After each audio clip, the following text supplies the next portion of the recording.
Suki no bhavantu loka samasta.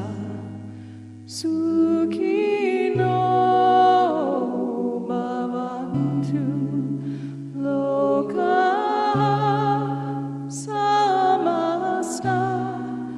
Suki no bhavantu loka samasta. Suki no bhavantu. Om Shanti Shanti. Om Shanti Shanti Shanti.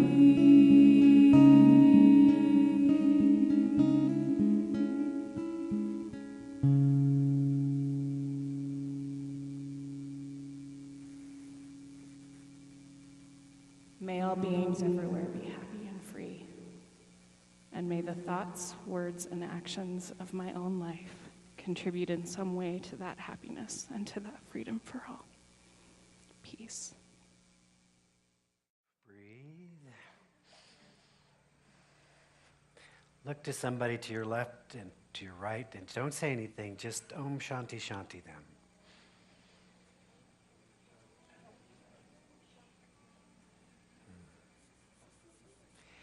Sanskrit is particularly beautiful because it manages to say a whole lot in a few words. So thank you so much. Will you talk to each other about a location? We have a really big living room. So let's do it. I'm not sure what date it is. There's logistics and important stuff, but it'd be fabulous to have you here. Wouldn't that be fun? Wouldn't you love to come spend some time, be in that energy, allow something magnificent to happen? I was blessed to have a teacher when I was in school many moons ago, and his name was Shinzen Yang. I've spoken to him before. He was a nice Jewish kid in LA who ended up becoming a Buddhist monk in Japan. Amazing story, and just a phenomenal teacher. It's who I really learned meditation with. And he's taught us about a course in comparative religion, but part of his brilliance was that he spoke 5 different languages, including Sanskrit. So Sanskrit is one of those root languages that has all kinds of things have grown out of. And so when you start to understand a little bit about it, it's very powerful language. So the song was beautiful. We are looking at an idea this month called the kinship with all life. Today we want to explore a little bit the interconnectedness of all things. So fascinating. I'm just so fascinated because, a fundamental principle that we teach is oneness. We say there is one life. That life is my life, but it's everyone's life. We're all connected in the one. Sometimes I think about it as if you were to look at your body, if you could really see what was going on in your body, you would understand that there's 1 trillion cells in your body.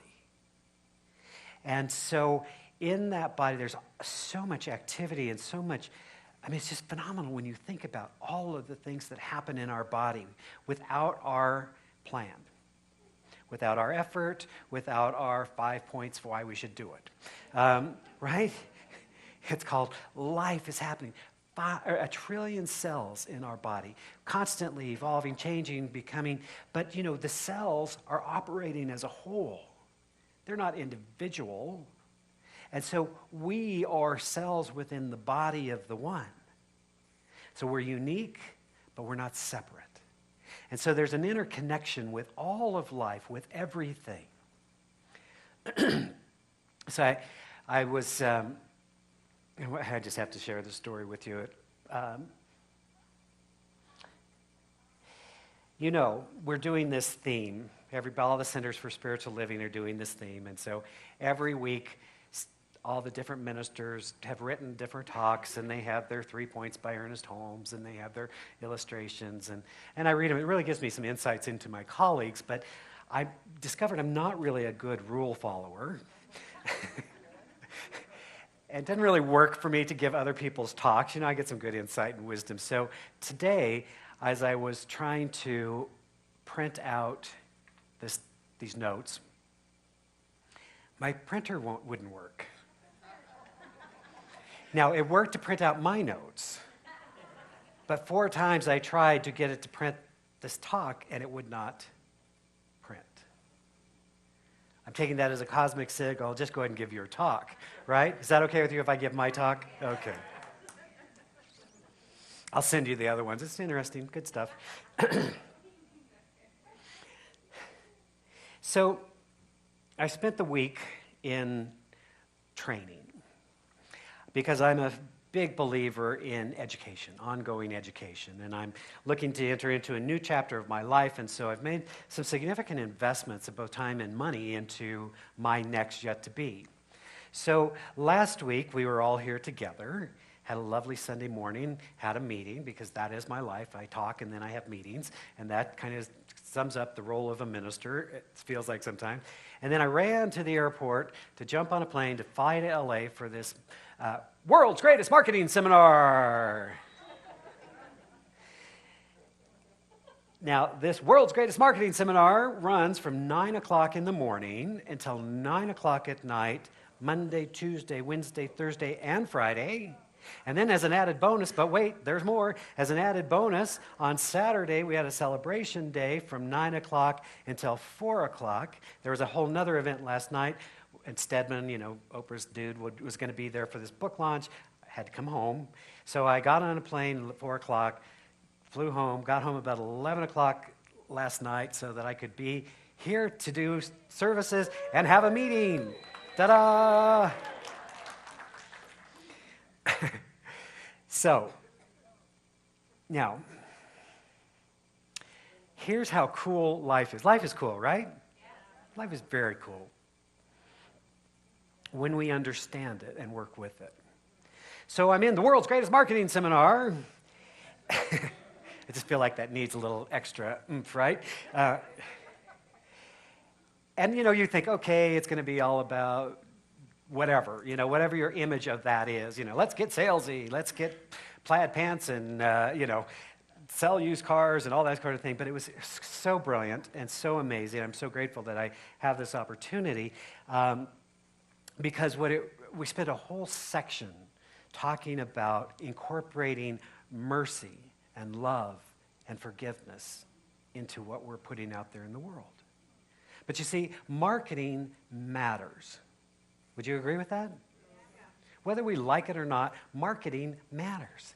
You know, the great illusion used to be that if you built a better mousetrap, the world would beat a path to your door. It's a lie, right?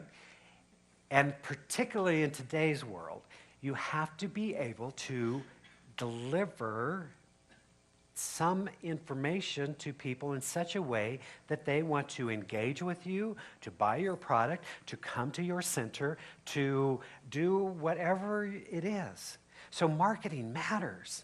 And so I was like, okay, I'm stepping into this next great unknown, and I need to get good at this. And so in this training, I went in with this concept of some ideas that I want to bring forward as I'm moving into my next experience of this last third of my life, or maybe, you know, second half. I don't know. None of us know how long we get to be here. If I make it to 120, it's the second half. And I might, just to spite you, you know, I might do that, just to be mean. But I'm looking at that and going, Spirit is calling to me to bring forth more of who I am in new ways and new possibilities. And so I I went to this seminar. I absolutely knew. It's like, this makes no sense, but I'm going. So I went. And so out of this whole thing, it's so intense, obviously, at that level of training. So much happened, but I just couldn't help but marvel at this experience. So we're developing our own systems and plans and and all these really lovely people. I mean, it's so fascinating because you would think, oh, it's going to be all business people, but it's really all these highly evolved, conscious people who are trying to bring their goods or service to the world to make the world a better place. And so one of the questions they ask us to look at is, whose problem are you the solution to?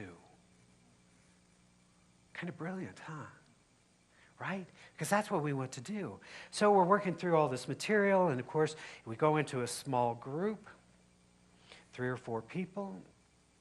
So I sit in a small group with 3 lovely women, absolutely lovely.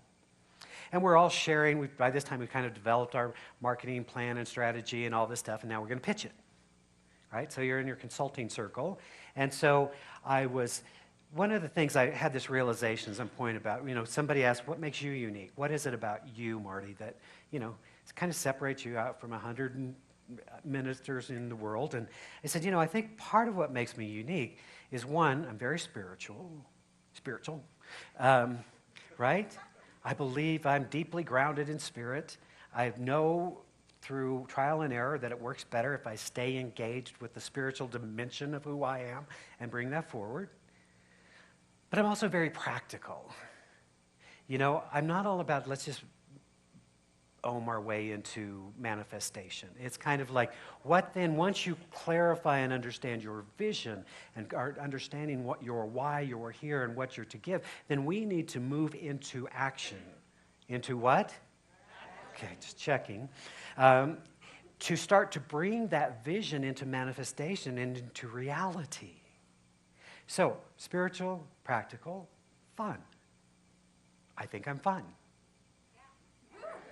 You can agree or disagree, but I think I'm fun. So, that really is all that matters. Right?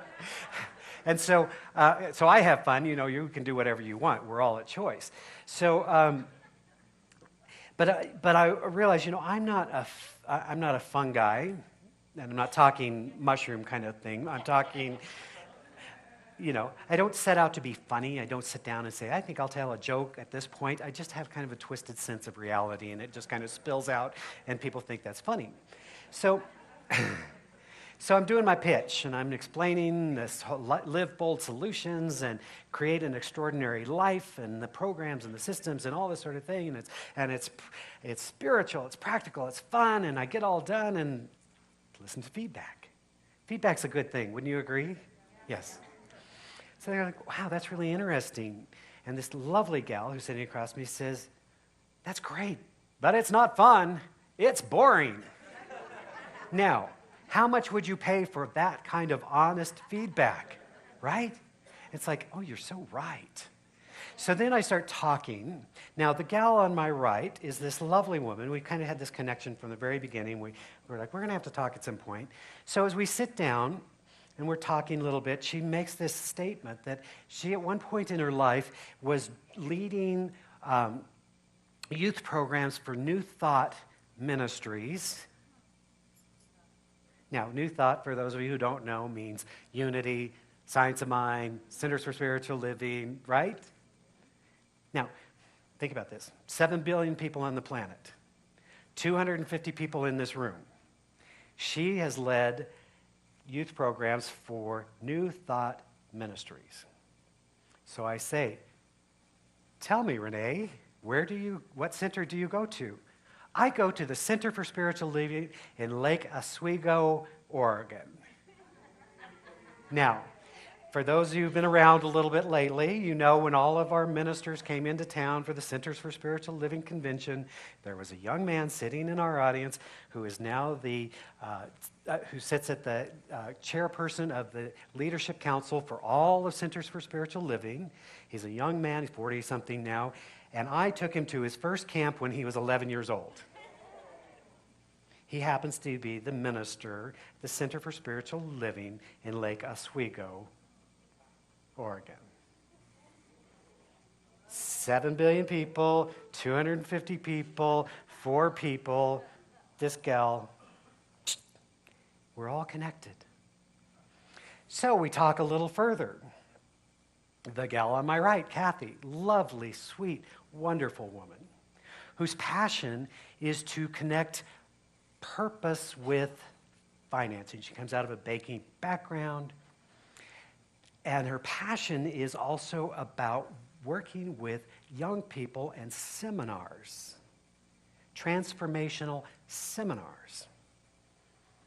And she was working on this idea because she realized she's got this capacity and gift to be able to bring people together with funding to bring their passion and their vision into the world. And for that, she receives a commission. Cool. Yes? So we get to talking. Sweet gal across me says, that's boring. It's not fun at all. You want to convey fun and not boring. I said, thank you. So I said, it's so funny because years ago, I created this program. I was invited to create a program. We had been doing transformational work with an organization that had a program called Encourse, and then they had another program developed for teens called Step Into the Future. We were trying to connect the people with Step Into the Future with an organization, a nonprofit, a philanthropic organization that wanted to impact the lives of teens. Couldn't put it together, and the gal finally looks at it and says, why don't you create it? We'll fund it. Took away all my objections, right? So we created a program called Youth at Choice, a weekend intensive with a follow-up program for teens to look at how they play the game of life. So it's all designed around games. So everything was about games and teamwork and team building and this whole thing. We brought kids of all kinds together. The rich kids, the poor kids, the white kids, the black kids, the whole thing. In fact, part of the whole seminar was let's put our labels up on the board. What do we call each other? And what if we just created a space this weekend where those things that we call each other that separate us don't matter? And we just get to be in community together and see what comes out of it. Now, the basic premise of this program was this, that we moved from being powerless, right? Anybody ever felt powerless in your life? Think teenagers ever feel powerless over their lives? And we call that sometimes a victim consciousness, that idea that life is happening to us and we just have to put up with it. And all of us have had it. And so we looked at this idea that we moved from powerless into exploring options. Now, we may not love the options available to us, but we always have options. And when we can explore the options, now we can move into the realm of choice, choose one, choose a new path, choose a way to go. And when we are in choice, we are powerful. We are no longer at the effect of the world, but now we're creative. Simple idea, right? Yes? Brilliant? Yes. Yes or yes? Good answer. Right? So that was the whole idea. And so what we do with these wonderful young people, we bring in 40 teens, hormonal, raging, crazy energy. I was a much younger person then. And we'd spend a weekend and we'd do the work, and it was phenomenal what would begin to happen. Now, one of the games we created in this program was we created a board game called the Game of Choice. And so if you've ever played Monopoly, it looks kind of like that board. You roll the dice and you move around the board, right? And things happen as you go around the board. So we created this game, and the game is you roll the dice, you move around the thing, and then you land on these different squares. And some of the squares were just fun things. Give somebody a hug, do blah, blah, blah. And then you land on a square that's a minor choice. And so then you go to the minor choice cards, and you pull one, and it would ask you a question. And the question would be something like, minor choice, do you brush and floss your teeth every day? And then we explore that idea and say, okay, so every time you get to a choice, you get to have 3 options. What's the best thing that can happen? What's the worst thing that could happen? And what's the thing kind of in between? So we'd list those out. And then they pull from a deck of cards, 1 to 3, to find out what the consequence of their choice was. Brilliant? Yes or yes? Thank you. Right answer. So, because here's the idea. One of the things we do with our young people is we say, if you ever do drugs, your head will explode. And inevitably, some point, they do drugs and their head doesn't explode and they're like, oh, right? So we wanted to have a way to explore the idea of choice plus chance. Because some of us have made choices and got away with it, right? You ever thought about that? How did I get away with that? And some of us made choices and got the full effect of the law and karma and life, boosh. And you're like, that's not fair. He did the same thing and he got away, right? Exactly. Then we came to, so you do that, and depending on your thing, you either move forward or you move backward. So you begin to watch. Then you came to major choices. If you land on a major choice, now you pull the card from the major choice section, and it asks things like, do you ever have, are they only little people? Unprotected relationships, we'll call it. Right? It's a big deal, right? What's the best that can happen? What's the worst that can happen? What's something in between?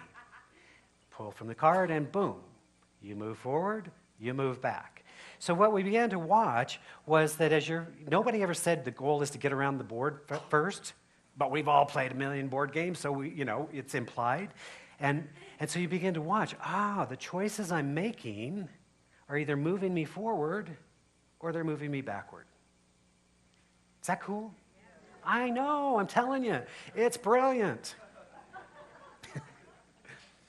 Now, through all of my moves over the last 20 years, this game has gone with me because it's brilliant. Hadn't felt like mine to do. So I'm sitting there. Gal from Center for Spiritual Living, Lake Oswego, lovely Kathy, who runs youth seminars, transformational youth seminars, and she's like, I want the game. I want the game. We want the game. And it so happens that I work with investors, and I'm pretty sure I have somebody that would take this and bring it to the market. This gal's saying, oh my God, I would have given anything to have this game. There's a whole realm of people out there in the world. Now, I've had a better mousetrap sitting in my closet for 20 years. Did it sell itself? It's going to take some marketing. Now, 7 billion people on the planet, 250 people in the room, 4 people in a small group. One says you're stupid and boring. No, she said you're not fun and boring. One says, I do this work, I do that work, and I can bring you with an investor, and let's see where we can go with this.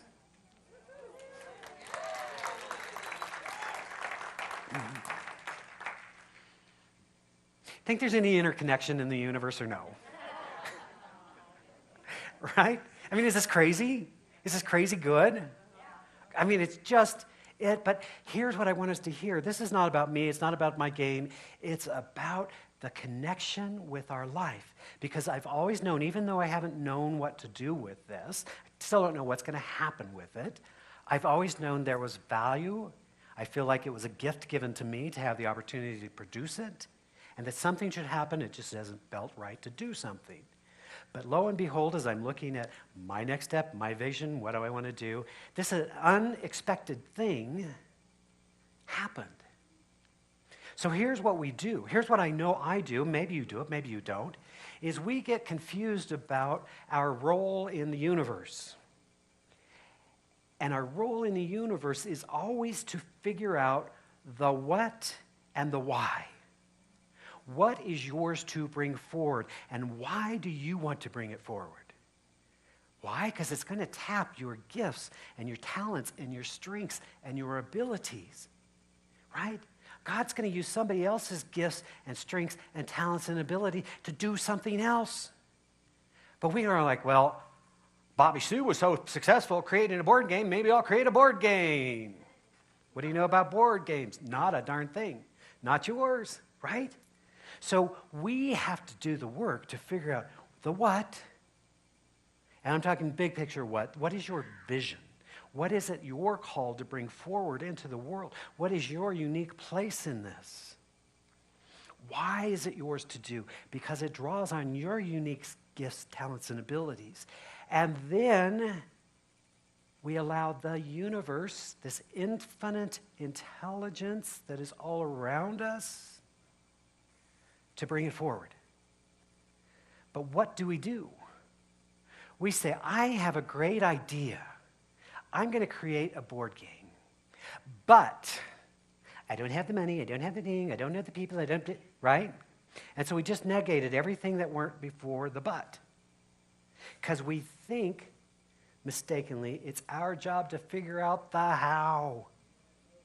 So here's what I did. I sat down last week and I said, I know. I'm going to go to LA to sit in a seminar, and I'm going to make sure that I sit with 3 out of the 250 people there that would have the unique gifts and talents and abilities to support me in bringing an idea that I haven't thought about in 10 years forward into the world so that the world can be a better place. How brilliant am I, right? Now, the good news is I didn't think of the plan until after it already happened, but I'm still going to take credit for it, right? Right? You see, who would do that? If I said to you last week, hey, I'm going to LA this week, I'm going to meet blah, blah, blah, you'd be like, have a great trip, Marty, right? Thought you were writing a book, right? Are you getting this? Are you getting it? Are you hearing what I'm saying? Can I have an amen, please? Thank you. Yes. So stop it. Stop it. Stop telling the universe how. Get it?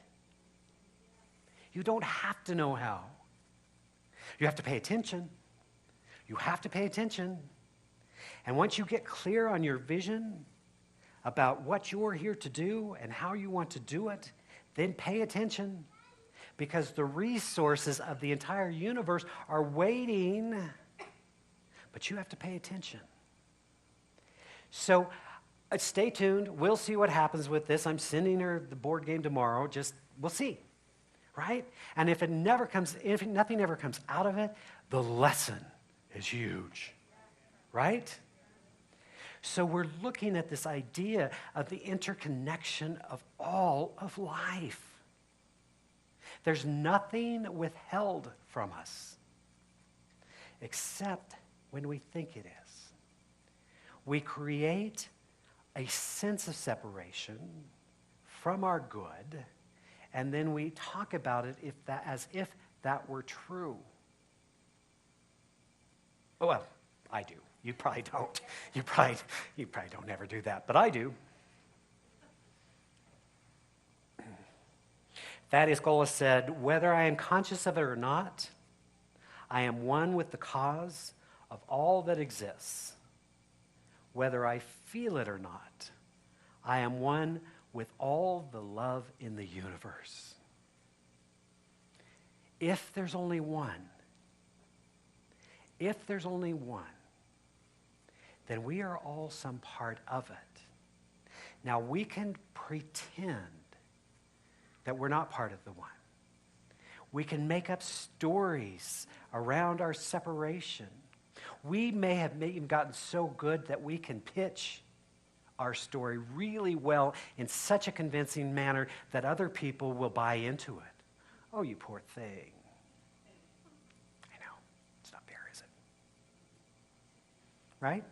Sometimes that's the fun of being victim. Not my fault. Life just happened to me. But I'm going to make the best of it. I know you guys don't do this. I'm just having a moment of full disclosure. It's okay if I'm vulnerable with you, right? So here's what I would have you know. Wherever you are today, whatever version of truth you have made up, I would invite you to remove the but and insert an and. Right? So I have a brilliant idea, but I don't have the financing. I have a brilliant idea, and I am finding the financing. Because it's brilliant, right? Yes or yes? Yes. See, wouldn't you all want one? Yes. I'm going to make you a special offer. Because you were here today. I learned a few things this week, right? Now, what would you pay for such a board game? Priceless, I know. And so it wouldn't be unreasonable to think you're going to, right? I'm not going to go there, right? It's called marketing. Because the goal is to provide a solution for people's problems. What is your solution? What have you figured out? And are there other people around you that haven't figured that out? I'm not talking necessarily about selling yourself. I'm just talking about you have figured out some things about life. And when we share that, have we figured out it's better to think positively than not? Yeah. Is it better to be affirmative about our life? Is it better to look for the good everywhere? Is it better to welcome the universe's support rather than fight it? Is it? Sure? Then say it like you mean it. Yes. Thank you. Does everybody know that? Not? No, they do not. No. Even some of us in this room don't know it. We said yes, but we didn't really mean it.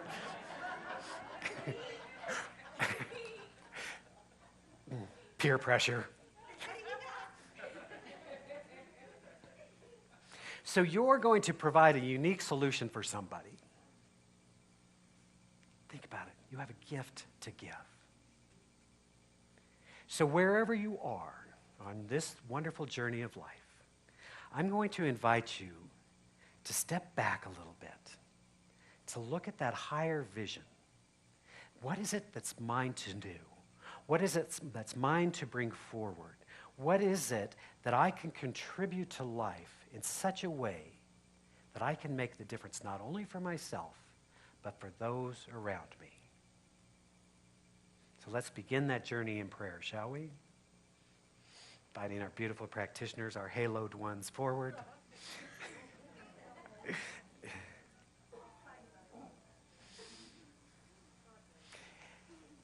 As we breathe deeply into the awareness of who we are,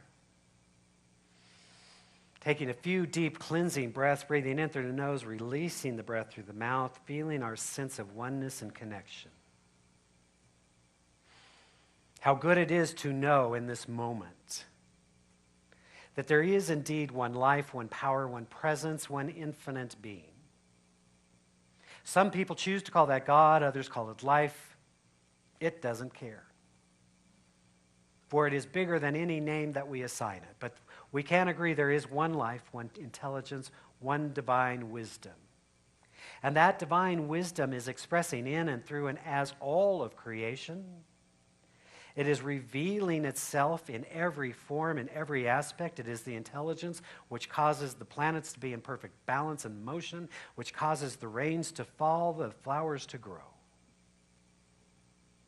And so I'm grateful. I am grateful to bear witness to this spiritual truth and reality that in the oneness all things exist. As we seek to know the spiritual qualities expressing through all things, we recognize that we live in wholeness, that wholeness is revealing itself in our physical, mental, spiritual bodies as vibrant health and vitality. We know that we stand in the midst of divine love, and that love is indeed the only reality. And so as we remove the darkness, the light shines. We find it easy to forgive ourselves and others. We find it easy to extend compassion for ourselves and others. We know that as we move into this state of unconditional love, all things are renewed and transformed and brought forward.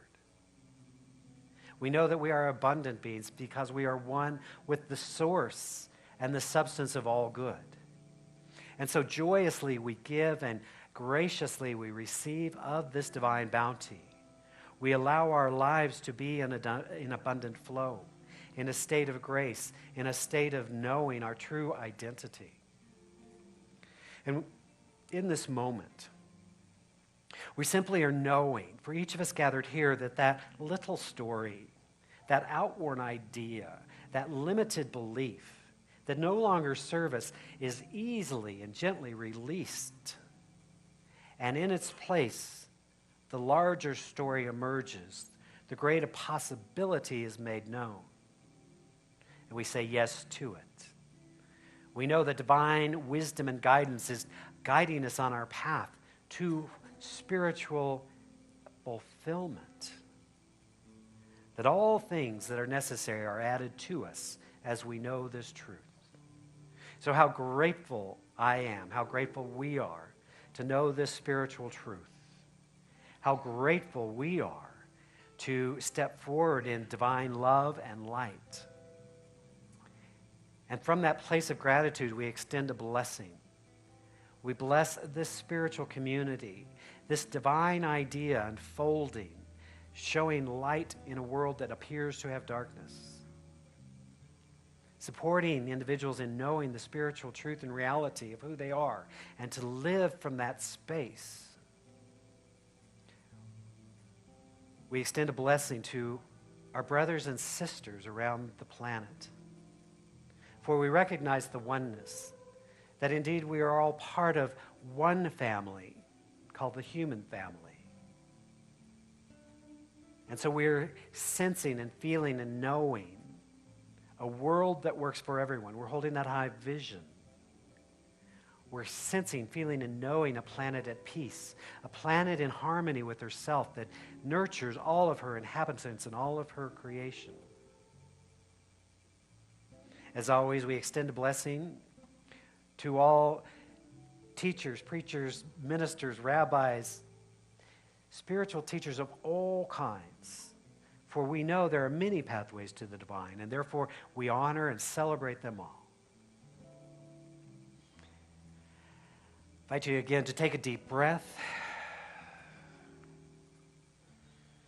to know the spiritual truth and reality of who you are, going forth boldly into the world in love and transformation. And so I am so grateful for this truth. I'm so grateful for this inner realization. As I speak this word of truth, I release it into the law of mind that knows what to do, that knows how to do it, that does it in perfect timing and in divine right order for the highest good of all concerned. And so in joy and gratitude then, I simply allow it to be so, as together we say, and so it is.